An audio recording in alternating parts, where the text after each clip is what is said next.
things are going from bad to worse. I mean, the president of the United States goes to introduce Vladimir Zelensky, president of Ukraine, and calls him something else. And now I want to hand it over to the president of Ukraine, who has as much courage as he has determination. Ladies and gentlemen, President Putin. I'm in the room. The room applauded, but you could hear the gasps. I mean, people were just sort of, and Zelensky, I'm going to show you in a second. Zelensky's there like, we know he's challenged. We've seen how much he's challenged, but this was kind of a big deal, right? This is NATO. This is the big shindig. We've been giving Ukraine all this money. We hear endlessly about how bad Putin is. And somehow he gets these two guys confused. And now I want to hand it over to the president of Ukraine, who has as much courage as he has determination. Ladies and gentlemen, President Putin. President Putin. We're going to beat President Putin. President Zelensky. I'm so focused on beating Putin, we got to worry about it. Anyway, Mr. President. I'm better. You are a hell of a lot better. Thank you so much. Woo! That's what you call painful, ladies and gentlemen. Really, really painful. Can you imagine? Like Zelensky, everybody in there is like, oh, I can just imagine how angry Dr. Jill must be right about now. I mean, like, there was a lot riding on this. There's a lot riding on his press conference, etc. You had David Axelrod, who's ready to take him down. Let me tell you, Obama's behind a lot of this. And by the way, I don't entirely blame him in that this is not somebody who is electable against Donald Trump, like at all. So if you're the Democrats, you're going, oh my gosh, what did we just do? This is actually the nominee for the party. And we can't hide this thing anymore. So David Axelrod, who's the former campaign manager for Obama, was on CNN like minutes after this happened and had this to say. Axelrod, let me start with you. What, if anything, can President Biden do tonight to slow the growing calls from Democrats for him to step aside? I'm not sure he can slow it, Wolf, but he can accelerate it if he stumbles or if he says some of the things he said. By the way, he just did. I would just say that, you know what? He really accelerated it. Badly accelerated it. But let's keep listening. In his interview with George Stephanopoulos that enraged some Democrats. But I really think this debate is in a kind of advanced stage now, and a lot of people have made up their minds, including voters. And now it's really a question of how the president internalizes all of that and what decision he wants to make, because at the end of the day, it is his decision. But obviously, there's going to be a lot of eyes on this press conference. The stumble with the introduction of President Zelensky was unfortunate. Yes. And an unfortunate prelude to this. But I'm not sure this press conference is determinative. I think that a lot of minds have been made up. And I think these next 48 hours are going to be very important. Yeah. Yeah. And let's be honest, he did not help himself. He did not help himself with this doozy. And now I want to hand it over to the president of Ukraine, who has as much courage as he has determination. Ladies and gentlemen, President Putin. President Putin. We're going to beat President Putin. President Zelensky. Oh my gosh. Oh my gosh. Oh my gosh. Oh my gosh. But you know what? This is coming from a guy who just the other day started to talk about how it's so great to be a black woman. Right? In all seriousness, this was on a radio show with a woman who has since been fired because the questions were scripted.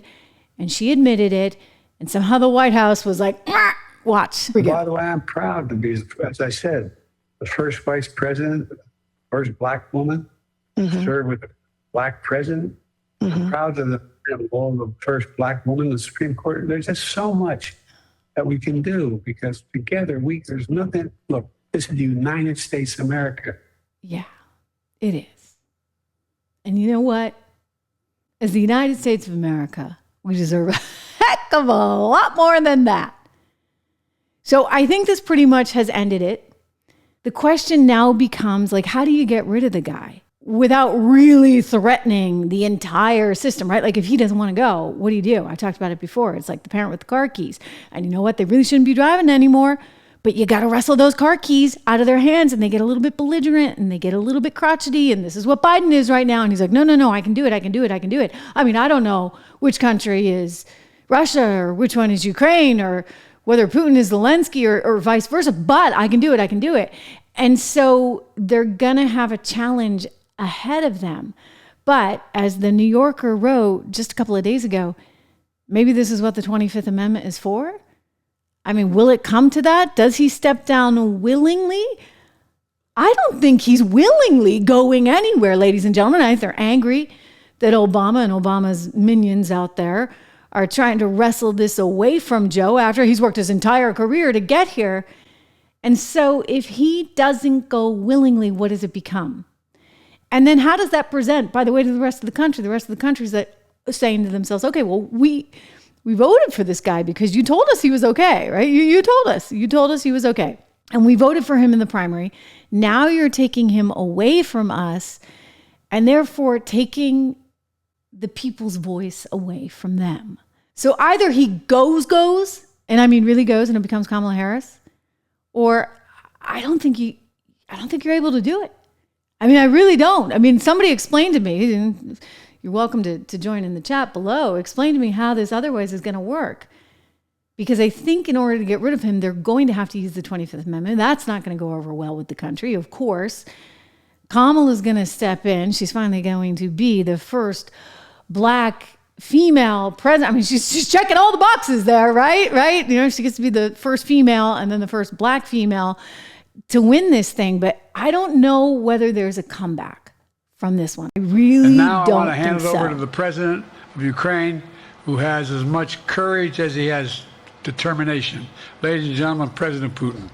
President Putin. You're going to beat President Putin. President Zelensky. I'm so focused on beating Putin, we got to worry about it. Anyway, Mr. President. I'm better. You are a hell of a lot better. Okay, you know what? He was already on thin ice, right? You get the polls showing that he had been slipping in support. Now, this was sort of, if you would, the straw that broke the camel's back. Apparently, according to the New York Times, this came out last week, he was talking to some people, maybe an ally, about possibly weighing some options. Now he's really going to have to talk to those allies about weighing his options. Because I don't think the Democrat Party is going to sit by, stand there, and watch really too much more of that. I mean, hey, I could be wrong, but this is a competitive crowd. Mind you, super competitive crowd. They were willing to put up with all of it, until they realized America had caught on. And once America realized that these were not cheap fakes, as they like to say, and they'd like to tell you. And in fact, Biden always needs his interview questions scripted. Biden always needs cue cards telling him where to go and where to stand. And that Biden was already in a failing state. Now that America has realized that, they have realized in the Democrat Party that they're not going to win. And so now they're going to ditch him. It's over. He will be exiting stage left. Hey, make sure that you subscribe to the channel. I'm here live every single day. Give it a thumbs up, give it a like, give it a share, and I'll see you tomorrow.